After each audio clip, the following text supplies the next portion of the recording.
Oh no. Everyone in this theater has a blinking LED collar. Oh, good. I have entered my crimson period. Shit. Oh, that doesn't fit in with the world building. He said crimson, but it wasn't spelt with a K. Oh, what's up with his eye? I think he, like, took his camera obsession a little too far and implanted a lens into his eye. Either that or an extreme case of pink eye. He slept on a really dirty pillow. Or he used a really dirty lens. Borrowed a camera from somebody. He's like, what do you got on this lens, poop? I'll still use it, it's fine. Just wondering how he's gonna top taking a photo of an entire theater's worth of people having their head exploded. I mean, to be fair, some of your other ones were more creative than that.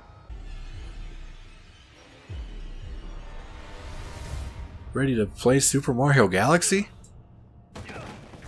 Oh, God.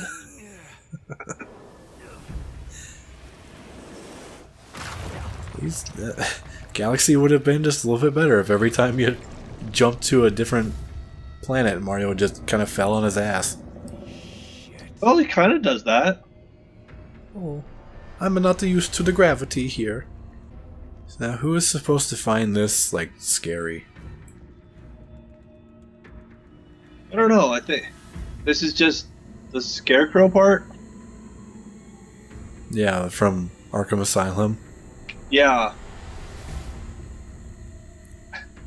Can they come up with anything original anymore? Apparently not. Like, segments like this kind of bother me, because not scary, they're not really threatening. There's, like, not much going on here. You just have to wait behind a wall for a little bit. It was cooler in Batman, though. But this is just... oh, we want to make you wait around. That's the eyeball painting from Life is Strange. Don't look directly into it. It'll make you change your opinions on things.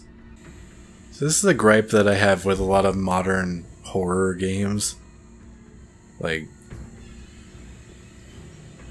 I was seeing a discussion thing the other day because that game Soma is adding in like what some people were calling like a safe mode, I guess is what they were calling it, where they just completely take the monster out of the game. What's the point then? Well, that's what the whole thing was like. It was like, can the game really be scary if there's like no threat to you? I don't know, like I've found games scary that don't have like an enemy in them. Right? It's more atmospheric. Yeah. Something like Gone Home. Yeah, like you can make a scary game that doesn't have like a necessary threat. And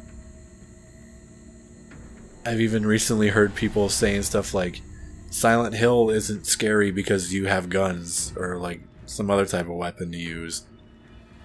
It's like, have you ever played Silent Hill 2? Like, the game is plenty scary. That game is pretty good. Got some spooks. Yeah. A lot of like modern horror games I think could actually be improved by taking the enemies out of them, because otherwise it's like in Soma and like Alien Isolation, because those games have both an enemy in them and no way to really defend yourself. It just becomes, 12 to 15 hours of hiding in corners and under tables and in lockers and just waiting. And that's true. That's not scary. That's boring. But I liked Alien Isolation. Like the atmosphere of it was really good, but then when I'm spending 20 minutes waiting for the alien to go elsewhere so that I can move 5 feet to wait again. Like, it's not scary. I don't know. Because I was thinking about that in Soma, where like, oh, it's not scary if you take the monsters out of it, but like, it is kind of scary in a way, like when you really think about what's going on in the story of it, because it's like, it's not tough to explain the story of Soma, but it's tough for me to explain the story of Soma because I'm an idiot. I just remember like the ending of Soma is like kind of scary when you think about it, because you and this other person that you've been talking to throughout the whole game are like the only two like conscious things left at that point, like left on the earth. And her, like, the plan that the other person comes up with is to put everyone's consciousness onto like a space rocket and launch it out and see if you can land them on another planet. And you hit the button, everything is successfully uploaded and launched, but you are still there. And you're like, wait a minute, why didn't I get transported to this new level of consciousness after I've already experienced that a number of times throughout the game? Why didn't it happen this time? And the lady you've been talking to is like, well, like, you're still alive here, and they're alive up there. It's just, you're not up there right now. I don't know, it's like, it's existential dread, basically. Huh. And like, when you really think about it, that's fucking scary. Anyway, I'm fighting Stefano now.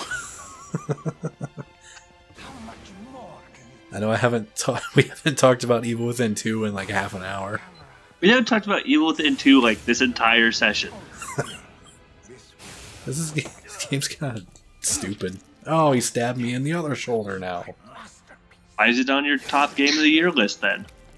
Can I actually tell you a spoiler about my game of the year list? Yeah. I had like every year I make a Google Doc and I make a list of all the new games that I've played for that year. Yeah. And I put Evil Within 2 on there, and in parentheses I put, it might surprise me, but after I played through this game the first time, I went into my Google Doc and I deleted the entire row for the Evil Within 2. I was just like, wait, never mind. This one sucked. Like I say, we were talking about it, and I think you're going to be honestly kind of surprised with my number one. I almost want to ask for a hint, but I want to be surprised when we do like the podcast about it. The hint is, it came out this year.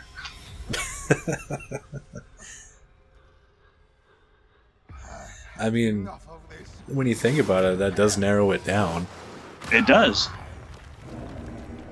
Uh-oh, he's gone Super Saiyan. What? When we do it, and we talk about the game of the years, I would actually not be against if we could get away with it playing that game on the show, because it's so good. I will end up having to like capture footage for most of the games, I suppose. Oh, sure. That way I don't have to use like trailer footage. Do you want to know my favorite part about this fight? None of it. That, and like I don't actually know like what you're supposed to do other than run away from him and then turn around and shoot him.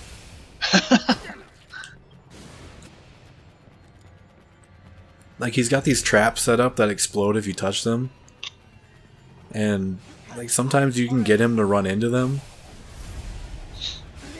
and I think you can actually shoot him to trigger them, but why would I do that when I can just shoot him directly? Right? Cut out the middleman. Oh, got him. Like, see, I think, yeah, there he goes. Isn't he the main bad guy? What's happening? He's already dead halfway through the game? That was the exact thought that I had. I was like, wait a minute. He was the big bad guy in all the promotional stuff that I saw. Can't be over already. Or I honestly had a moment where I was like, how much side stuff did I miss? Right? Or how short is this game? Yeah. I paid $60 for a 4-hour game? I spent $30 on Bubsy, and I spent an hour and a half on it. I almost kind of feel bad for that new Bubsy game. Because, like, they made a big deal out of the big return of Bubsy. And then it's just turned out to be nothing.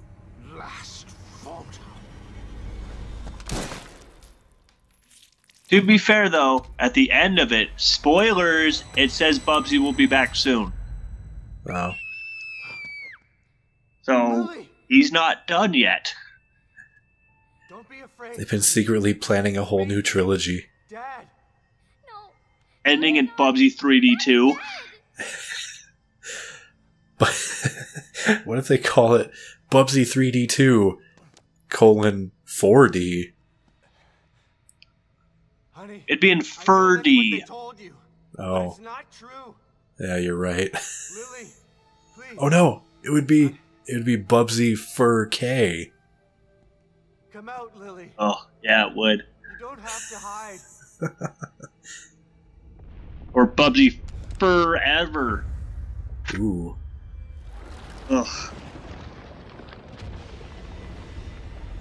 Can you tweet an Accolade under the account and give him that name for free? Just be like, you have to give us like producer credits. I don't want my name anywhere near that. What the fuck is that? It's the big reveal. It's my wife. Wait, your wife's the bad guy? Yep, that's the reveal. Remember that cum demon? She's the cummy drippy monster?